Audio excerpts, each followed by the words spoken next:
KU stuns Oklahoma in a 38-33 win on homecoming weekend.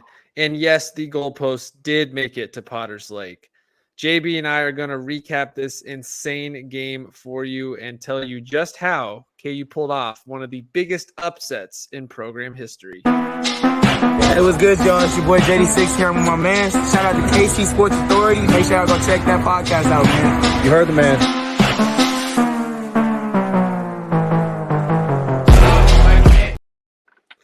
And welcome into the KC Sports Authority podcast. An exciting one in this because KU upsets a top 10 team in Oklahoma at home on homecoming weekend in a thriller of a game, 38-33. JB, what an incredible game. And I feel like before we even say anything about this game, I have to start with this. Let me issue a formal apology to Mr. Jason Bean, a guy I have been so critical of this year in big moments. What a game. I was wrong. I did not have faith coming down the stretch, and you delivered when it mattered the most. So props to you, man. You left that game with your head held high. You delivered.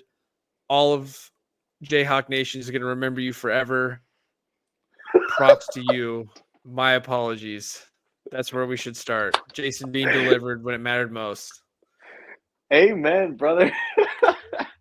Dude, Jason Bean, man. Hey, you killed it, dude. You killed it. And you know what? I'll chime in. I'm not perfect. I'll chime in on the apology. I will point out I have not been as critical as Keegan, but I think we all laughed when we were thinking about the possibility of KU even winning this game. Like, oh yeah, not gonna happen. We were wrong. We were wrong. Jason Bean, listen, dude. We love you, man. We love you, and we can't say anything bad about you anymore. I'm sorry. I'm sorry for anything that I might have said in the past, and we have no more room to talk. So in terms of anything bad about you, Jason Bean has revived this season in a sense, and I think he has proven to all the doubters that we are here. We are legit. We can hang with the best of them. Jason Bean or Jalen Daniels does not matter. We can win this game no matter what now. Sorry. A team like Oklahoma, that win, man, biggest win in it's definitely the biggest 15 years. One of the biggest wins I think you and I have witnessed in our lifetime. Yeah. We've had some pretty impressive wins in that bowl run back in 2007, 2008, but wow.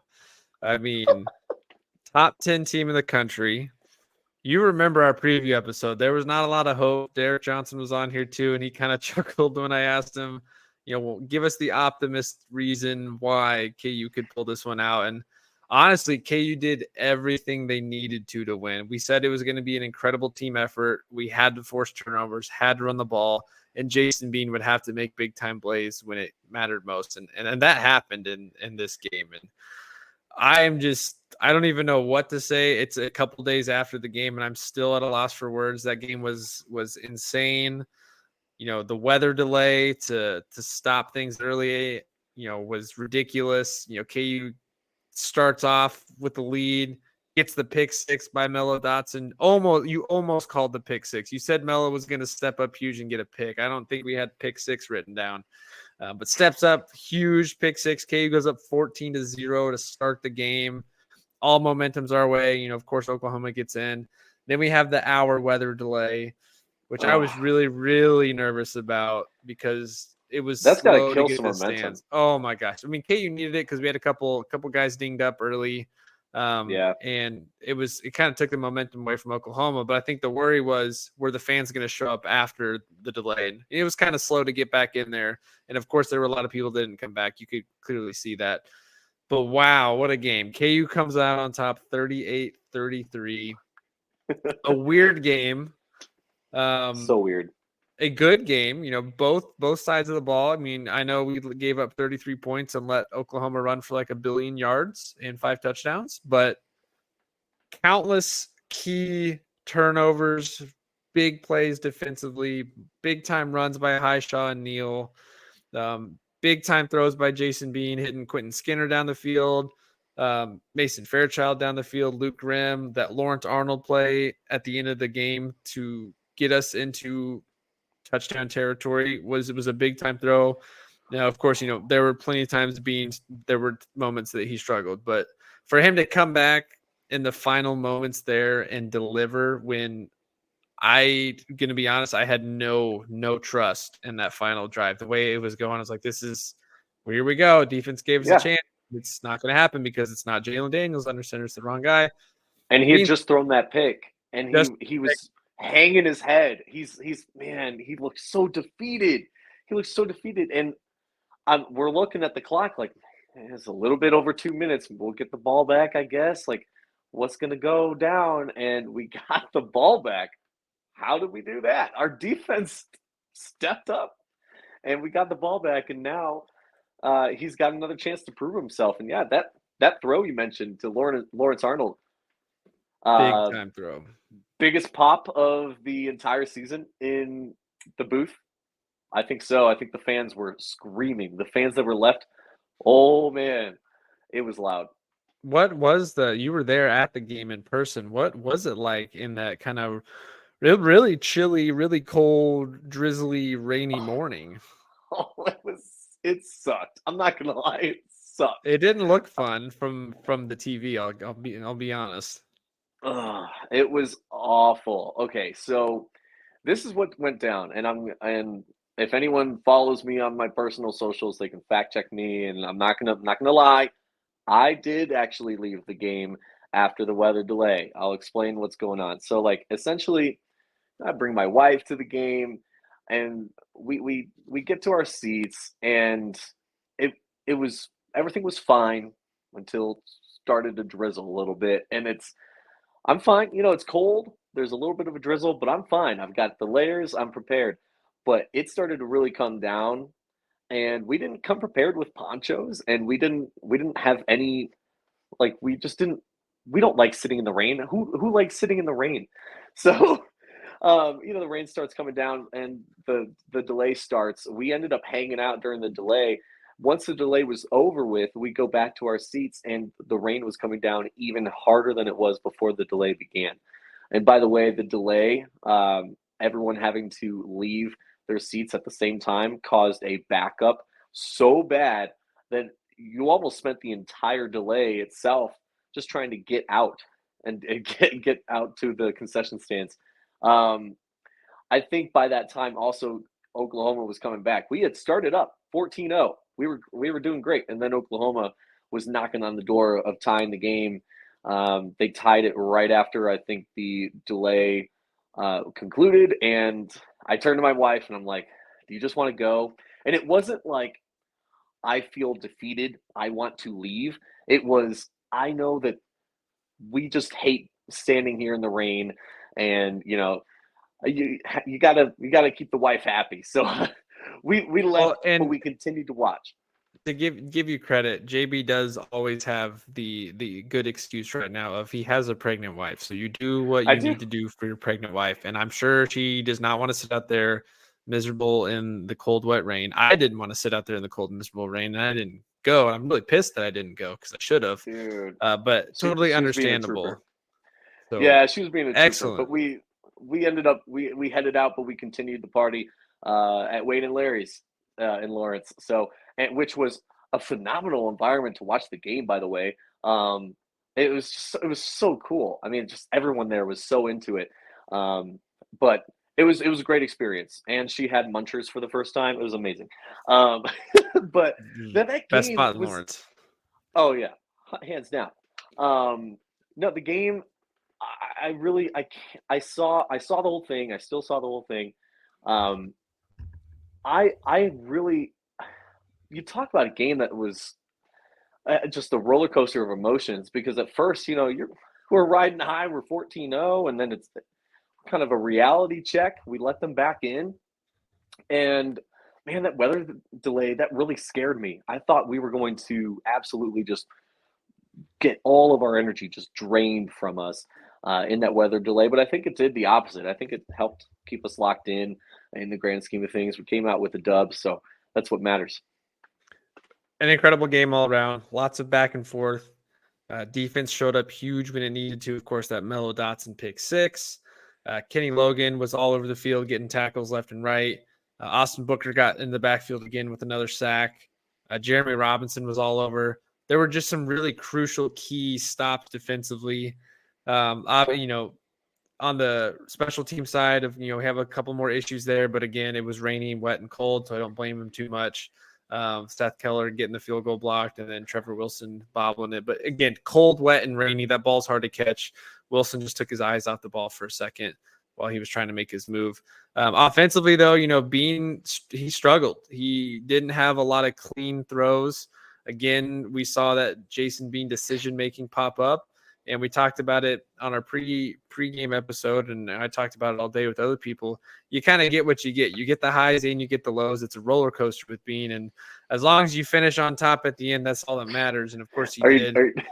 Are you talking negative about Jason Bean? We just said you would. I am. I know he had a heck of a final drive, but I cannot let him get by with the other moments of the game, because he did try to throw there were parts from all right, Jason Bean is the only one not contributing to this win right now. He's literally doing everything possible to lose this game by making poor decisions.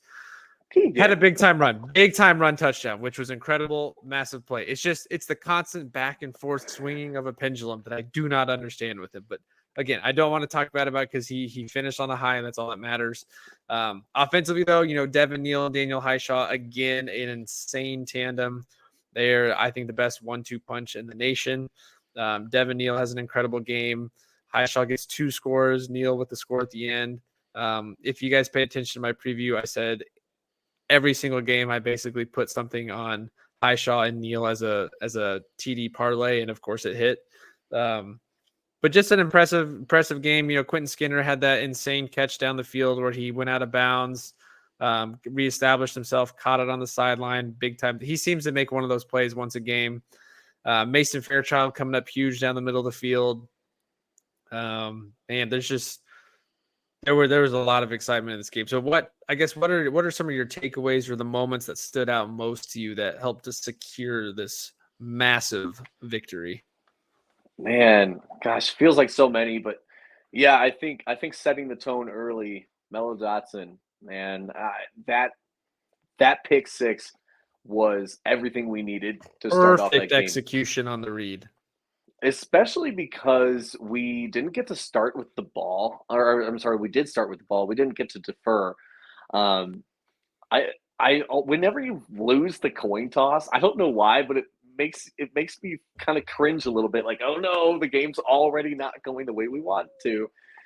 For us to score in that fashion, Mello Dotson, man, what a play and what a catch to just catch the entire Oklahoma team off guard and set the tone early. I think we had a lot of energy thanks to that moment, because then we continued to lay on with our defense, and then we later go up 14-0. It's looking real good now. I think, of course, everything has to come to an end, and it's like, here we go. It's starting to rain. It's still Oklahoma. They're still a great team. We let them tie the game, and my favorite thing about this team, though, at least in that game, was we never let up. I think the best play for me was almost there were a couple of Jason Bean plays, but can we talk about that touchdown that he had, his rushing touchdown? Because wide open, and he finally, he's a track star, dude. Yeah, he's got some serious speed. He turned on the jets, and I'm like, yes. I think it was great to see that, because if I'm not mistaken, I think it was a little bit later on in the game when he did the opposite. And what have we been saying this whole time? I'm about to talk bad about Jason Bean, but I promise I'm not going to be too mean. But he's running the ball. He had a chance to get the touchdown and give us the lead late in the game, and he slid short of the touchdown. You cannot do that. How? It didn't matter because we ended up getting the Lucky targeting targeting call. Maybe he was onto something there. Maybe he slid early because he saw. I don't know. He probably did. I don't think he knew what was going on. I will give him the benefit of the doubt in that situation, but that was one thing that almost made me like rip my head off my own neck and throw it across the room because I was so mad. I'm like, all he had to do was fall forward, like fall not slide, forward just and fall get forward. the touchdown. And then we end up getting the touchdown anyway on the next play. So moot point. But man, like I said, it was a roller coaster of emotions. But ultimately, Jason Bean, he got it done. We can't say anything too negative. He did. And if you haven't had a chance to go check out, he had a nice little speech in the locker room after, just, being super grateful and thankful to the team. Guys, he's excuse me, sorry. Jason Bean. You Try good? that again. Jason Bean has had some critics this year for sure, and he knows that. He's had an up and down season. He's had to constantly wonder, is Jalen coming back? Am I the starter? Am I the backup? And like we said in our pregame, he's performed admirably in what was asked of him. So I just thought that was a really cool moment watching that video, just seeing the leadership of him step in there, basically, without really saying that, hey guys, I know it's been tough this year. But it was more like, hey, thank you guys for letting me come back and be a part of something special that we're doing. And that was just really cool to see because the guy deserves it. He's put his heart on the line. Maybe he doesn't always put his body on the line, which don't need to get into avoiding the tackle and running out of bounds and short of the goal line. But I think he's put a lot of heart and soul into his time here. He's going to finish as a top 10 passer in KU football history for yardage, which is crazy to think of, because he hasn't really been here that long. It doesn't feel like, I guess 2.5 seasons. But he gets to have that cool moment in the locker room with his team. Everyone's excited. You could see on the sideline that final drive after the pick, you saw Jalen go over to him on the sideline, and you could see the two of them talking. He's like, hey man, you got this. It's no big deal. You're going to go win it for us. So that was just really cool. But yeah, fun game. KU gets the upset. Of course, that now puts them into ranked category again, top 25. A little disappointed it wasn't higher. I think they probably should be top 20, like number 17, 18, but I guess it doesn't really matter as long as we keep winning. Where does that kind of leave us moving forward? So KU's 6-2 in the driver's seat still of finishing a tremendous season. Even Lance Leipold was asked about it. They've now secured bowl eligibility for the second time in a row, and Leipold was asking, is that enough? Is that satisfying? He's like, well, now we have a decision to make. Are we going to be satisfied that we're bowl eligible, or do we want to put some finishing touches on the season? And I mean, honestly, that leads me to my next question here is Big 12 championship? It's still out there. 6-2. Hey, I said it last episode. I said it's on the table. Because of the way the Big 12 is split, we don't have to worry about Texas or Oklahoma necessarily to get to the Big 12 championship. I think we have to win out the next 4 games, especially against K-State, and win out. But KU wins out, they're in a Big 12 championship with either a rematch against Texas to upset them or another matchup against Oklahoma and continue to keep both of them out of the college football playoff. But KU as a Big 12 championship contender, I know we talked about it at the beginning of the year as a potential possibility, but we are sitting here now at 6-2 after a monster win over a top 10 opponent in Oklahoma with a very realistic shot at a Big 12 championship in year 3 under Lance Leipold. That's just incredible. Dude, if ever, I don't know if I've ever said it on the podcast, but if ever I said it to my friends, at the beginning of the season about us being a Big 12 championship team, I am sorry. I was blowing smoke at the time. But now it's looking like a real possibility. And yeah, I mean, I can see it.